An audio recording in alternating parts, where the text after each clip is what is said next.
నమస్కారం. ఈరోజు మనం యజుర్వేదంలోని ఒక చాలా శక్తివంతమైన భాగంలోకి వెళ్తున్నాం. శ్రీరుద్రం నమకం. నమస్కారం.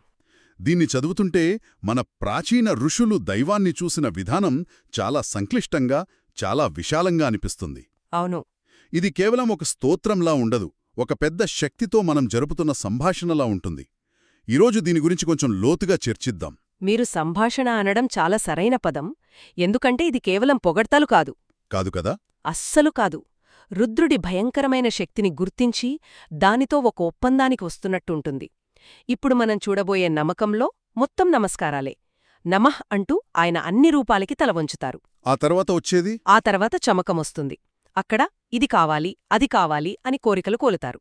ఈ రెండూ కలిస్తే ఒక సంపూర్ణ ప్రార్థన అన్నమాట.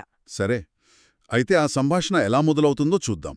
నాకు ఆశ్చర్యం కలిగించిన విషయం ఏంటంటే, ఇది రుద్రుడితో మొదలవదు. అవును. ఓం గణానాం త్వా గణపతిగిం హవామహే అని గణపతి ప్రార్థనతో మొదలవుతుంది. అసలు రుద్రుడికి గణపతికి ఇక్కడ సంబంధమేంటి? ఇక్కడే మన సంప్రదాయంలోని ఒక అందమైన పద్ధతి కనిపిస్తుంది. ఏ పెద్ద పని మొదలుపెట్టినా అది ఎలాంటి ఆటంకాలు లేకుండా సాగాలి కదా. అవును. రుద్రుణ్ణి ఎలావాహన చేయడమనేది చాలా శక్తివంతమైన ప్రక్రియ. అలాంటి దానికి ఏ విఘ్నాలు రాకూడదని ముందుగా విఘ్నాధిపతి అయిన గణపతిని ప్రార్థిస్తారు. అంటే ప్రధాన కార్యక్రమానికి వేదిక సిద్ధం చేయడం లాంటిదా? ఖచ్చితంగా అదే. ఓకే, వేదిక సిద్ధమైంది. ఇక రుద్రుడికి మొదటి నమస్కారం. ఇది వినగానే నేనొక్క క్షణం ఆగాను. నమస్తే రుద్రమన్యవో ఉతోత ఇషవే నమః. అంటే, ఓ రుద్ర, నీ కోపానికి నమస్కారం, నీ బాణానికి కూడా నమస్కారమని. ఒక్క నిమిషం, కోపానికి నమస్కారమా, ఆయుధానికి నమస్కారమా? ఇది చాలా విచిత్రంగా లేదా? ఇక్కడే ఈ శ్లోకం యొక్క అసలు మేధస్సుంది. మనం ఒక భయంకరమైన శక్తిని ఎదుర్కొన్నప్పుడు దాన్ని చూడనట్టు నటించడం కరెక్ట్ కాదు. నిజమే. ముందు ఆ శక్తిని గుర్తించాలి, దాని ఉనికిని గౌరవించాలి. నీ కోపం నిజం, నీ బాణం శక్తివంతమైనది, నేను దాన్ని అంగీకరిస్తున్నాను అని చెప్పడం ద్వారా ఆ శక్తితో ఒక సంబంధం ఏర్పడుతుంది. అంటే ఒక తుఫానును చూసి నువ్వు లేవు అనడం కన్నా, ఓ తుఫానో, నీ శక్తి మాకు తెలుసు, దయచేసి మమ్మల్ని నాశనం చేయికు అని అడగడం లాంటిదా? సరిగ్గా అలాంటిదే. చూడండి, ఆ తర్వాతి శ్లోకంలోనే ఆ మార్పు కనిపిస్తుంది. ఎలా? యాతయిషుః శివతమ అంటారు. అంటే నీ దగ్గరున్న ఆ బాణమే అత్యంత శుభప్రదంగా మారుగాక అని కోరుకుంటారు. ఓకే. మొదట శక్తిని అంగీకరించి ఆపై దాన్ని మంచిగా మార్చమని అడుగుతున్నారు. అవును.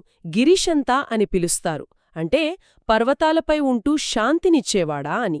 ఆయన ఉగ్రరూపాన్ని కాకుండా శాంతస్వరూపాన్ని చూపించమని వేడుకుంటున్నారు. సరే, రుద్రుడి శక్తిని ఒప్పుకున్నారు, దాన్ని శాంతించమని కోరారు.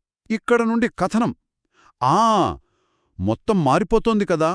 రుద్రుడు కైలాసంలో ఉండే దేవుడు కాదు, మన చుట్టూ ఉన్న ప్రపంచమే రుద్రుడు అని చెప్పడం మొదలవుతోంది. అవును. ఇక్కడ్నుంచి రుద్రుడి విశ్వరూపం ఆవిష్కృతమవుతుంది. ఆయన కేవలం ఒక వ్యక్తి కాదు, ఒక తత్వమని చూపించయం మొదలవుతుంది. ఉదాహరణకు, రెండవ అనువాకంలో అతన్ని అడవులకు అధిపతి, వనానాం పతయే, పొలాలకు క్షేత్రాణాం పతయే, చెట్లకు అధిపతి, వృక్షాణాం పతయే అంటారు. అంటే ప్రకృతిలోని ప్రతి అంశంలోనూ ఆయనే ఉన్నాడు. అవును. ప్రకృతి వరకు బాగానే ఉంది, కాని మూడవ అనువాకానికొచ్చేసరికి నాకు మైండ్ బ్లాంక్ అయింది. ఎందుకు? రుద్రుడిని దొంగలకధిపతి స్థేనాణం పతయే, దోపిడి దొంగలకధిపతి తస్కరాణం పతయే, ఇంకా మోసం చేసేవారికి అధిపతి అని కూడా నమస్కరిస్తున్నారు. అంటే దొంగలకి మోసగాళ్లకి కూడా ఆయనే అధిపత? ఇది చాలా ముఖ్యమైన ప్రశ్న. ఎందుకంటే ఇది మన ఆధునిక ఆలోచనకు పూర్తిగా వ్యతిరేకం. అవును గదా. మనం దేవుడంటే కేవలం మంచితనం అనుకుంటాం. కాని ఇక్కడి ఋషులు అస్తిత్వంలో ఉన్న ప్రతిదానిలోనూ దైవిక శక్తి ఉంది, అది నీకు నచ్చినా నచ్చకపోయినా అని చెప్తున్నారు. అంటే దొంగతనాన్ని ప్రోత్సహిస్తున్నట్టా? అస్సలు కాదు. దొంగలో ఉన్న ప్రాణశక్తి, తెలివి, ధైర్యం, ఆ లక్షణాల మూలం కూడా అదే దైవిక శక్తి అని గుర్తించడం, మంచి చెడులకు అతీతంగా ఉన్న శక్తిని చూడటమన్నమాట. ఓకే. అంటే సమాజం చెడు అని ముద్రవేసిన వాటిలో కూడా దైవత్వాన్ని చూడటమా? ఇది చాలా రాడికల్ ఆలోచన. అదే ధోరణి 4వ అనువాకంలో కూడా కొనసాగుతోంది. అవును. కుమ్మరులు, కమ్మర్లు, వడ్రంగులు, వేటగాళ్లు, ఇలా సమాజంలోని అన్ని వృత్తుల వాళ్లోనూ రుద్రుణ్ణి చూస్తున్నారు. దీన్నే ఒక రకమైన ఆధ్యాత్మిక ప్రజాస్వామ్యం అనొచ్చు. అంటే ఏ వృత్తి గొప్పది కాదు, తక్కువ కాదు. ప్రతి నైపుణ్యం వెనుక ఉన్నది అదే దైవిక చైతన్యం. దైవాన్ని గుడిలోంచి బయటకు సామాన్యుడి పనిముట్ల దగ్గరికి తీసుకొచ్చారు. ఈ శ్లోకంలో ఇంకో ఆసక్తికరమైన పద్ధతి కనిపిస్తోంది. ప్రతిదీ జంటల్లా చెప్తున్నారు. అవును, వైరుధ్యాలు. అదే 5వ అనువాకంలో పెద్దవాడు బృహతే మరియు చిన్నవాడు వామనాయ.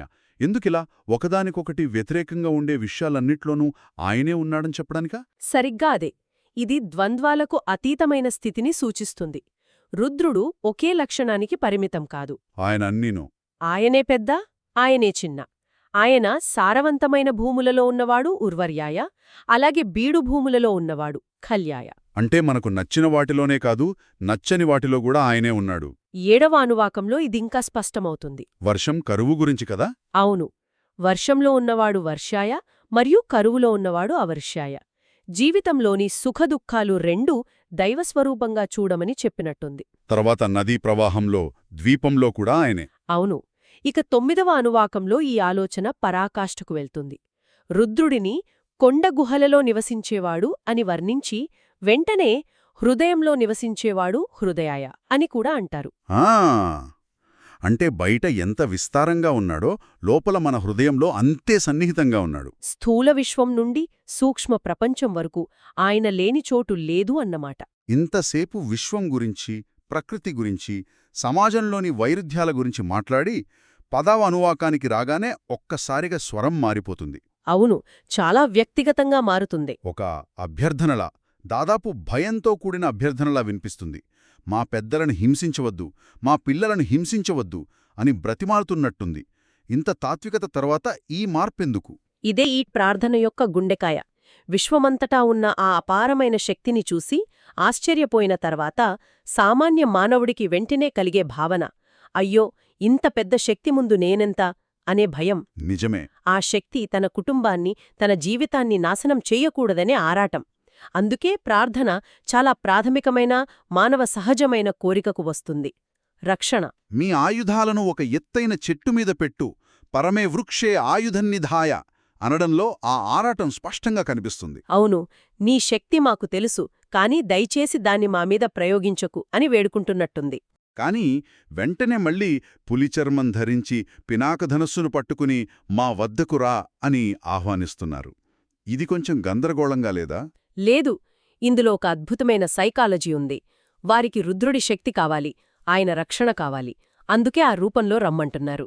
ఓకే. కాని అదే సమయంలో నీ వేలాది ఆయుధాల ముఖాలను మా నుండి దూరంగా తిప్పు, పరాచీనా ముఖాకృద్ధి అని కూడా కోరుతారు. అంటే నీ శక్తితో మమ్మల్ని ఆశీర్వదించు, కాని నీ ఉగ్రతను మా శత్రువుల వైపు మళ్లించు, మామీద కాదు అని వినయంగా వేడుకుంటున్నారు.